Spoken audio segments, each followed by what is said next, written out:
Actually tastes like. Not the headlines, but what's on the table. Today we're talking about Russian food, the real stuff. No politics, just food.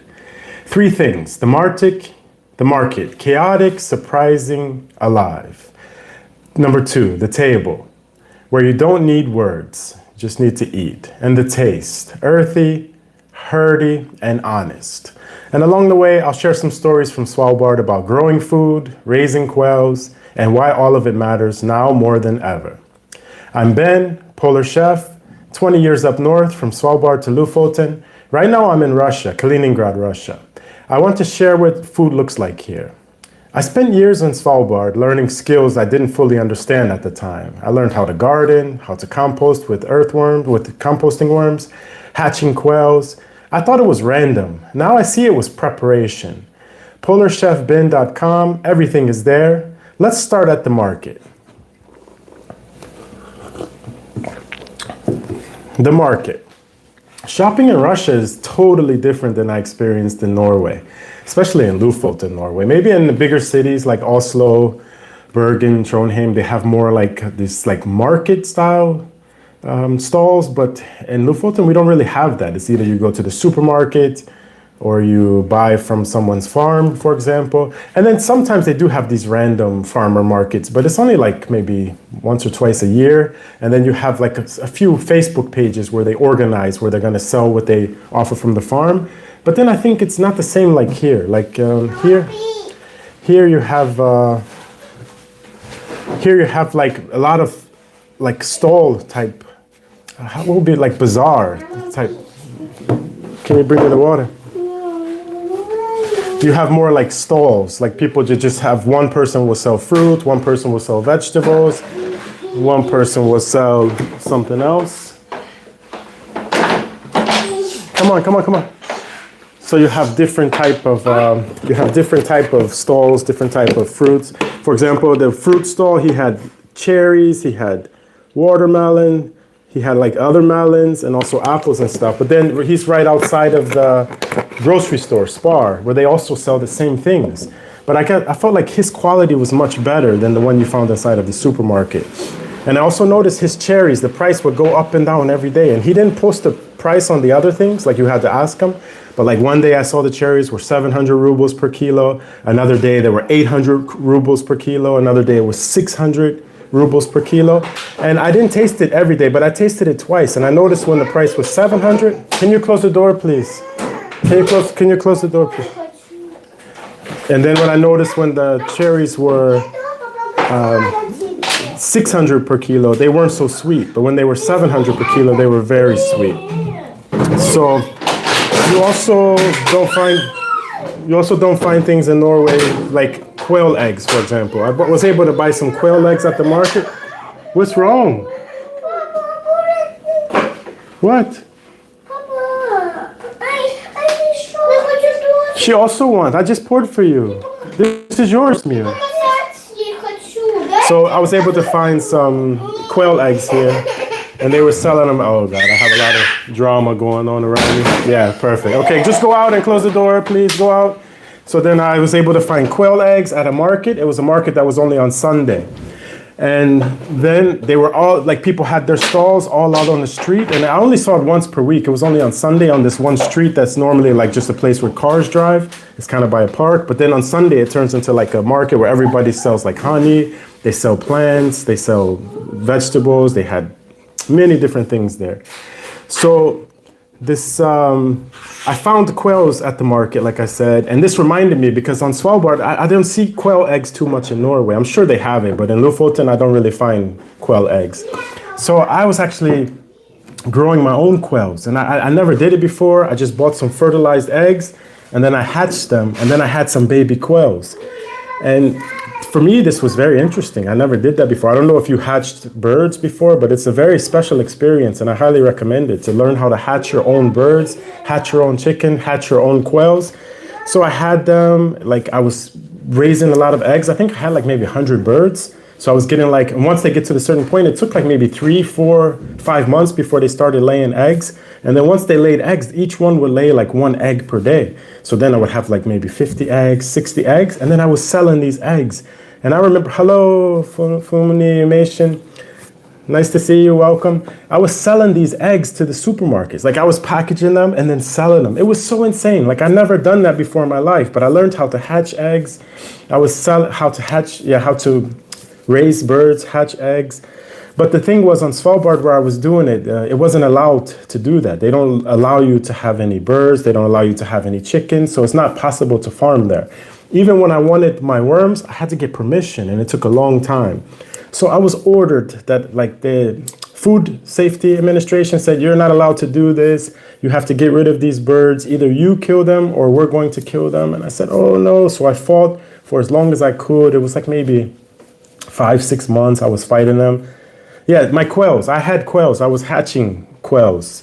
So like I was saying that here, I bought these eggs in the like on the market. They have markets here in Kaliningrad. I'm in Kaliningrad, Russia. And like many people have questions about Russia because the media always paint Russia. Hello. Yeah, hi, welcome. Thank you so much. So they always paint Russia in such a bad way. And I don't understand because Russia is actually so beautiful and the people are really nice. And even I don't understand, they help you understand with the body language. So then raising them, we also had eggs and but then they ordered me to kill them. So I had to kill all of my birds and they said I'm not allowed to have them. So it was such a traumatic experience, but I learned how to do it and I could do it again, like in another place. I know how to hatch them. You buy the incubator, it has to be the right temperature. And then if you don't have the incubator that like turns them, because you have some that are automated where it turns the egg, then you have to turn it by hand. So you have to keep moving them around so they don't get too warm on one side. But like it's gonna be so important. Just look at the supermarkets, how expensive now food is becoming, everything is becoming much more expensive. So it's important for us to learn how to raise food, learn how to grow food. And if you don't know how, to work with people who do know how. And my question for you, chat, right now is what's the most surprising thing you found at the supermarket while traveling? Just give a thumbs up if you found some surprising things or a thumbs down if not. And you can also share what it was that you found. And I think in Svalbard, I learned that growing food in harsh places changes how you see it. You don't take it for granted. Every tomato is a victory. So I was also growing tomatoes there. I was growing cucumbers. And for those who don't know, Svalbard is like it has the city of Longyearbyen, which is the northernmost city in the world. And I lived there for over 14 years. So like nobody really stays there that long. Most people stay 1-2 years. But it's just, I enjoyed it. I had my family there. I was doing business. I went there as a chef. I worked at all the different hotels and restaurants. And then I formed my own company. It's called Polar Permaculture Solutions. We were growing food, selling to the hotels, selling to the restaurants. And I really had a great time there. And then after that, I moved down to Lofoten. And then I would like to talk about the table, like sitting down with the family, moving on now. That's the market. Now let's talk about the table. And I noticed here that when I'm inside the house with my mother-in-law and the family, it feels very like family. But then when I go outside, I feel so much like a stranger. So it's like when we sit down at the table, it's really nice. And they don't just eat like one dish and then, just move on. They have many, like 3 courses, basically, like a salad. You start with a soup, and then there's a salad in the main dish, and then there's another main dish, and then they usually have a dessert with coffee or tea. So it's like basically how we connect. And like even I don't understand, and they don't really understand English, but we still connect over the food and just being together, and they tell stories and we all laugh. And it's just, I've learned from the body language how to communicate. And I've been working on trying to learn Russian and get better at it, but it's not so easy. I've been really focused on learning Norwegian, and it's hard to, I guess I'm older now, it's really hard to, like before when I was younger, I would just want to learn so many languages, but then the reality is it's not so easy. And then everywhere you go, most people speak English. And especially in Norway, I felt like it's been hard to learn Norwegian because everybody speaks English so well, which is like in Russia, they don't speak English so well. Some people do, but many people don't. So you're kind of like more forced to learn the language. So even I've been picking up Russian, even though I haven't really tried to, but I understand more than I speak. And it's kind of the same with Norwegian. I understand a lot more than I speak. And a lot of times in Norway, people will speak to me in Norwegian and I answer in English. But there, it's much more difficult to learn. I think the best way, if you move to Norway and you want to learn the language, is if you speak English, just pretend like you don't speak English, because that's the only way you will be able to learn Norwegian. Otherwise, you'll end up, just using English for everything. And I feel like I don't speak the language here, and like we're only here for a short time. It's only like 10 days or something like that. So I'm not so stressed about learning Russian, but like I don't really need to, because when we're with the family, I have my family and they usually translate everything. And my mother-in-law doesn't speak English, I don't speak Russian, but we communicate through food. And she loves food, she's also a chef, and I love food, I'm a chef. So like we just let the food do the talking, and that's enough. Like in Svalbard, I learned that community is built around shared meals. It's not about the words, it's about the table. And my question for you now, Chad, is what's a meal that made you feel at home somewhere unexpected? You can let me know in the chat if you want, if you feel comfortable. If not, it's totally okay as well. And that's the table. Now let's talk about the taste. Russian food actually is very earthy, very hearty, very simple, but very elegant at the same time. And you would look at the table and it would just look simple. It's just vegetables and salad, a soup. But like the thing that you have to understand is it's all homemade. And usually many of the ingredients, they grow themselves. And like, that's one thing I also noticed here compared to Norway, is that when you just walk down the street, like when I just walk down the street here, there's all kind of apple trees, pear trees, plum trees. There's just like so many fruit trees growing everywhere. And it's basically like a community thing. People can just take the fruit that they want to. It's like nobody really owns it. So in Norway, people don't really have some, like especially in Lofoten where I live, there's not so many fruit trees. Like we have an apple tree, luckily on our land, but like we didn't plant it. It was there from before, but we bought the house and then we got the fruit tree, of course. So we have apples, we have some, what are they called? The red ones. Oh, I can't think of the name now, but we have some other berries. We have some gooseberries. In Norwegian, they call them rips, but I can't think of the English name now. But anyways, they're like red and sour. And then we have those berries. So it's really nice to have your own fruit things and to grow your own food and to be able to share it with others. One second.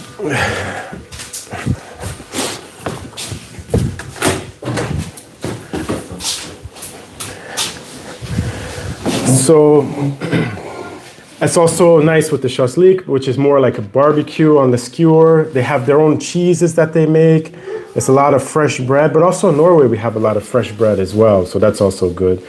And I think the food here is it's different than the food in Norway. And in Norway we grow our own tomatoes, and we also grow cucumbers. Like the tomatoes and the cucumbers in Norway are grown in a greenhouse, so it doesn't have the same. Can you ask Vlasta? So the cucumbers and tomatoes that are in Norway are grown in a greenhouse, and I went to visit some of these greenhouses, and it just doesn't get the same flavor profile as like the cucumbers and tomatoes that are grown here. And even colorized, and like ones tomatoes in Norway, they look so like they don't like, yeah, here is like in color. There's a lot of seeds. And I also notice here the watermelon has seeds. This watermelon in Norway, there's no seeds, and it's really difficult with fruit with no seeds. It doesn't taste the same, in my opinion, as fruits and vegetables with seeds. And I think that's how it compares to Norway. And like growing your own food changes how you taste everything. When you compost your organic waste, when you hatch your own quails, when you watch a tomato grow from a seed that you planted, you taste the effort. Russian food has that same quality. It's honest, it's real, it's connected to the land. And my question for you, my last question for you, Chad, is have you tried Russian food before? What do you think? You can just give a thumbs up or a thumbs down in the chat if you feel comfortable. And I'm just gonna say, you don't understand a place until you taste it. And you don't understand food until you've grown it, raised it, and sat with it.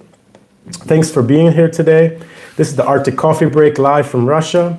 Next time, we're talking about the train, why you feel stuck even when you're busy, and what you can do about it.